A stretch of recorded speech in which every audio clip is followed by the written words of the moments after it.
অ ৰূপজ্যোতি দা আপুনিতো আগতে কংগ্ৰেছত আছিলে এই কংগ্ৰেছ কিয় ত্যাগ কৰিলে মই কংগ্ৰেছ ত্যাগ কৰিছিলো বিভিন্ন কাৰণত। এই বিভিন্ন কাৰণ মানে কাৰণটো ক'লে কি হয়নো কাৰণটো কওকচোন অন্যতম কাৰণ আছিলে ভূপেন বৰা। এনেকুৱা কথা কয় নেকি? অ আমাৰ মানে এই কংগ্ৰেছৰ ভূপেন বৰাদেৱ ন মানে কংগ্ৰেছৰ মানে অলগধ্য সভাপতিজন নেকি, কবিতা লিখাজন নেকি? এনেকুৱা কথা কয় নেকি?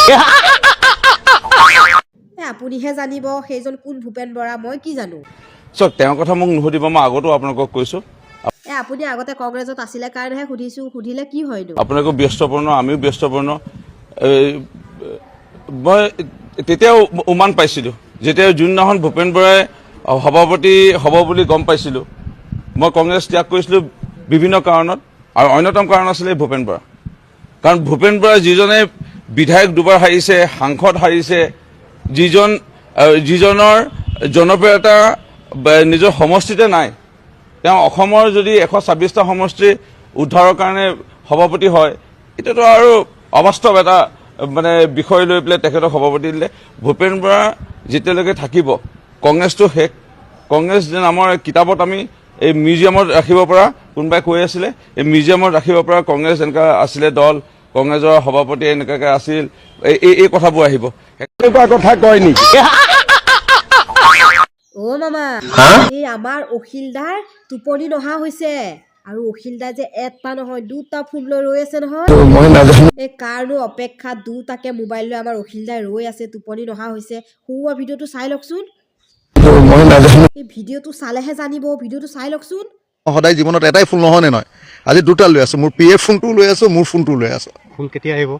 যেতিয়াই ফোনটো আহিব, গৌৰৱ গগৈৰ পৰা এটাই ফোন আহক, সেইটো ফোনতে ভাল খবৰ আহক। যিদিনাই ভাল খবৰ আহিব ৰিং কৰিলে একদম মই চাউণ্ড শুনিয়ে আছো আপোনালোকৰ পৰা আহে নেকি। যেতিয়া আহি যায় ফোন আহিলে হাঁহি হাঁহি মই গৌৰৱ গগৈ বোলে এই আমুক তাৰিখে আমি ডিক্লেয়াৰ কৰি দিওঁ আহক, আমাৰ আসনকেইখন হৈ গ'ল, আপুনি পিছা এখন দিলোঁ 15খনে, তাৰ ভিতৰত 12খনেই দিব লাগে, 3খন তেওঁলোকে জাপি দিব আমাৰ ওপৰত, চববিলাক হৈ যাব।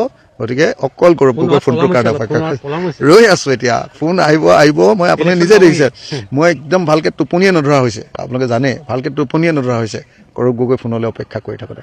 টিংকে বাজিলে উঠোৱে কাৰ ফোন ৰৈ আছো। এতিয়া মই শিৱসাগৰলৈ গৈ আছো শিৱসাগৰলৈ গৈ আছো। গতিকে শিৱসাগৰত আজি কিবা উদ্বোধনী অনুষ্ঠান আছে মোৰ কিবা কিবি, তো শিৱসাগৰত ৰাইজৰ লগতো কথা পাতো, শিৱসাগৰ ধুনীয়াকৈ জিকিব লাগে, নিজৰ কামত গৈ আছো। মই কাৰণে দুটা ফোন লৈ আছো, আপোনালোকে দেখিছে নাই? মোৰ নিজৰ ফোনটোও লৈ আছো, আপোনালোকে নিজে দেখিছে। মই সদায় জীৱনত এটাই ফোন নহয় নে নহয়, আজি দুটা লৈ আছো। মোৰ PF ফোনটোও লৈ আছো, মোৰ ফোনটোও লৈ আছো। ফোন কেতিয়া আহিব? যেতিয়াই ফোনটো আহিব, গৌৰৱ গগৈৰ পৰা এটাই ফোন আহক, সেইটো ফোনতে ভাল খবৰ আহক। যিদিনাই ভাল খবৰ আহিব ৰিং কৰিলে একদম মই চাউণ্ড শুনিয়ে আছো আপোনালোকৰ পৰা আহে নেকি। যেতিয়া আহি যায় ফোন আহিলে হাঁহি হাঁহি মই গৌৰৱ গগৈ বোলে এই আমুক তাৰিখে আমি ডিক্লেয়াৰ কৰি দিওঁ আহক, আমাৰ আসনকেইখন হৈ গ'ল, আপুনি পিছা এখন দিলোঁ 15খনে, তাৰ ভিতৰত 12খনেই দিব লাগে, 3খন তেওঁলোকে জাপি দিব আমাৰ ওপৰত, চববিলাক হৈ যাব।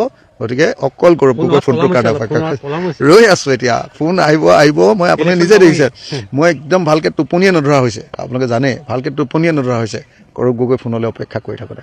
টিংকে বাজিলে উঠোৱে কাৰ ফোন ৰৈ আছো। এতিয়া মই শিৱসাগৰলৈ গৈ আছো শিৱসাগৰলৈ গৈ আছো। গতিকে শিৱসাগৰত আজি কিবা উদ্বোধনী অনুষ্ঠান আছে মোৰ কিবা কিবি, তো শিৱসাগৰত ৰাইজৰ কথা কয় নেকি?